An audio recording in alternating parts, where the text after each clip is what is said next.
We are assured that there is sufficient health provision, but experience of trying to obtain an urgent doctor's appointment tells a very different story.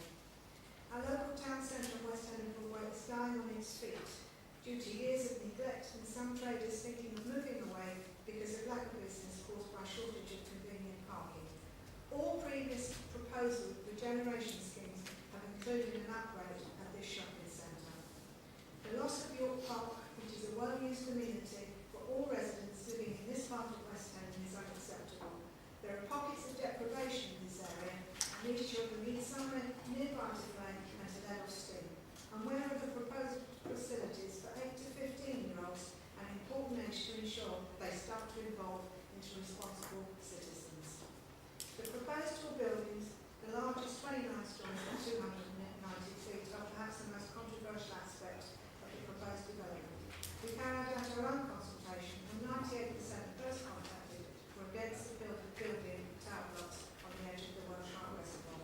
Concerns were expressed about the impact on the wildlife, particularly the birds, during both the building process and once the towers are completed.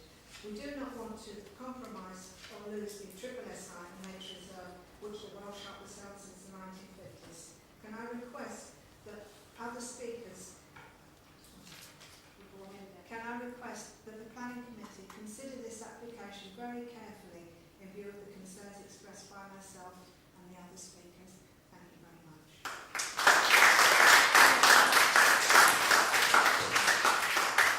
Any questions? Yes, just curious. A similar question to what I asked Mr. Murphy. Councillor Johnston, I mean, you've dealt with the other application as well, and you've done quite a lot of work there. But I mean, do you think, are we getting a much more even a more concerned response to this one from?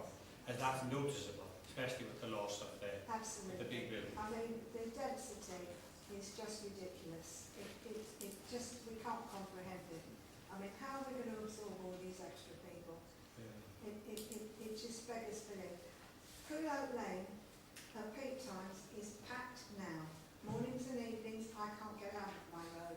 I live in Morgan's Avenue. How's it going to be with all these extra cars? Because one of the access and egress points is going to be Coolock Lane. You know, these people who come up with these plans, they don't live there. The impact on the residents is, I think, is going to be unacceptable. I mean, I'm not against regeneration. It needs regeneration, but we need a proper thought through scheme.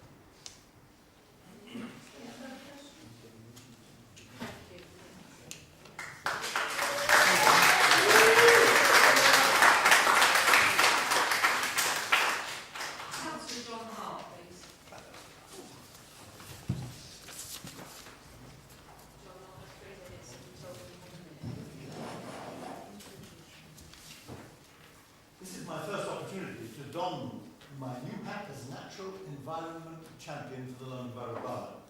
So, I will. Let me therefore, Madam Chairman, leave out human considerations that others have referred to and concentrate on the wild things. And why do I speak like this? It chimes in with policies which are evolving in this country at present and have been launched by the Prime Minister quite recently, of bringing the country into town. And really this is most important. I fear, and others have said it, but it's worth saying again, that the SSSI, so carefully nurtured over many years, the dam was built in 1835, so you can see how long it takes for natural habitat to evolve, and how quickly it can be lost.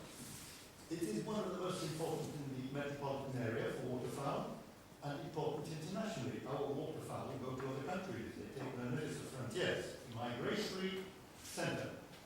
And haven for ordinary wildlife. We forget there were foxes playing around it the other day, the butterflies, all sorts of wild things.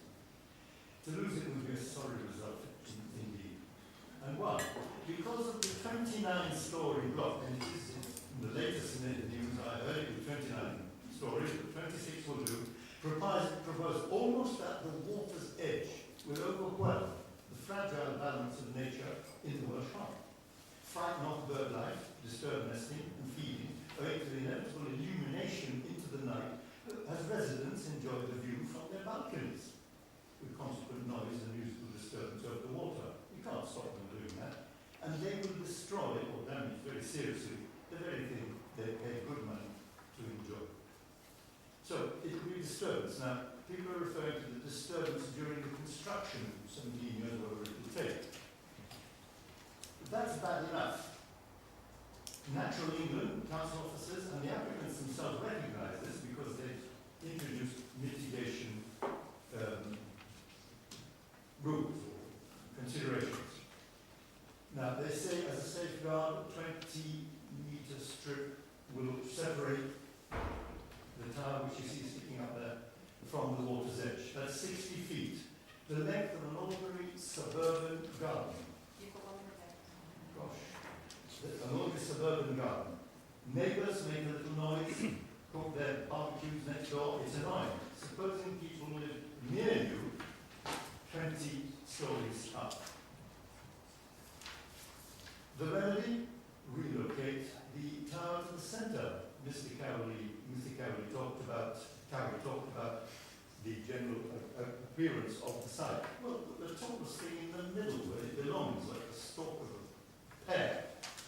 The tallest building then should be moved away from the water and placed in the centre.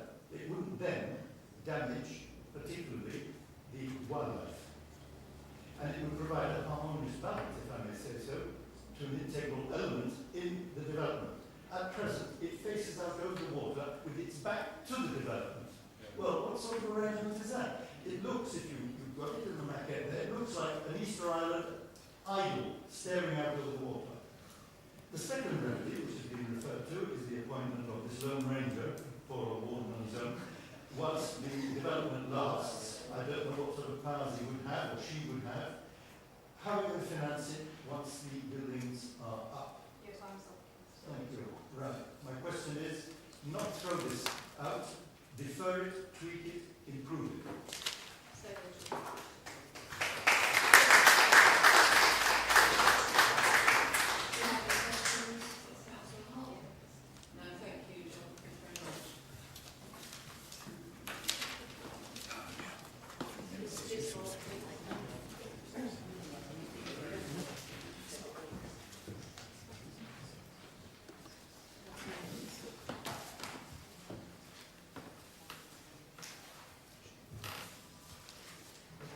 Thank you, Chair. I have to say, I don't often criticise officers, but I thought the well over half of our presentation at the beginning was less of an objective analysis of this fiscal scheme than the developer's advocate. An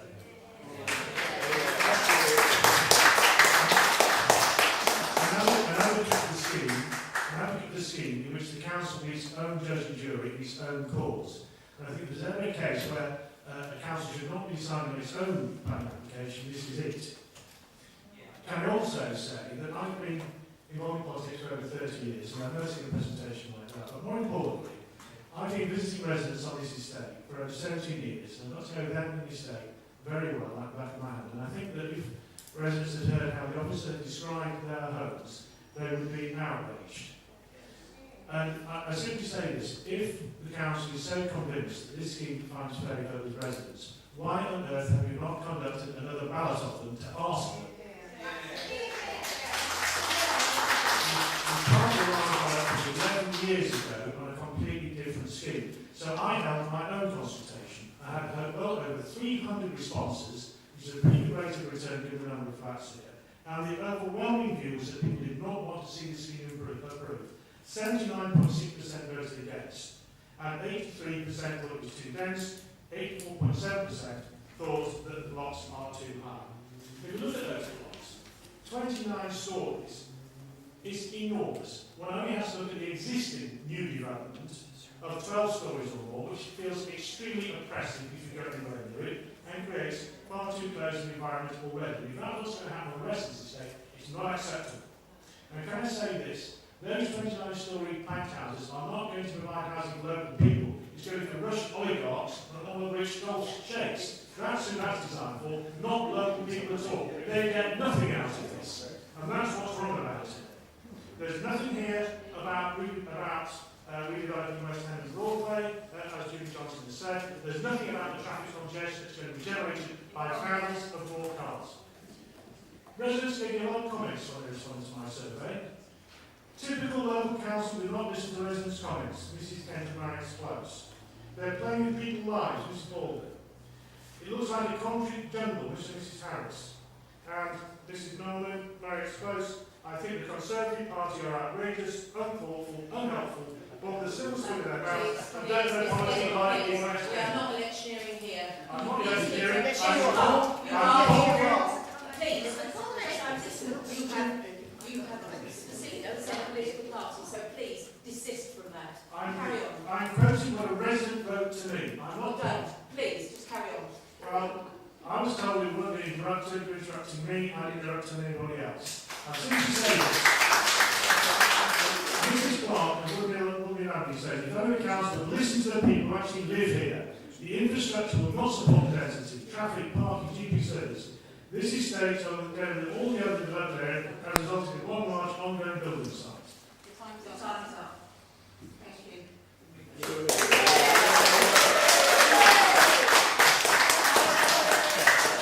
Please, to just listen and to stop, keep applauding. We will listen to what the people say. We have a lot more speakers to do, and if we don't, we will not be getting through tonight. So please, Councillor Marshall.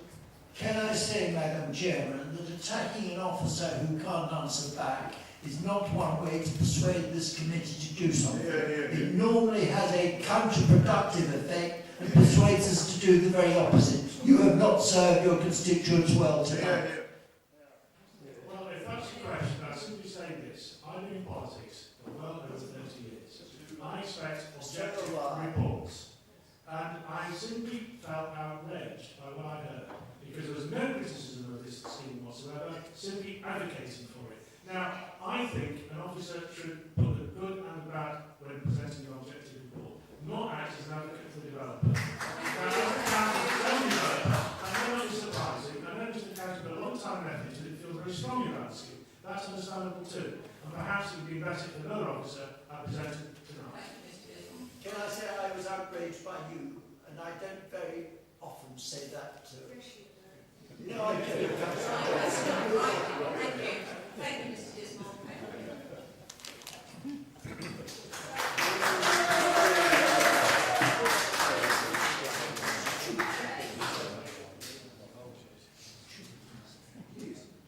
Mr. Navin Shah.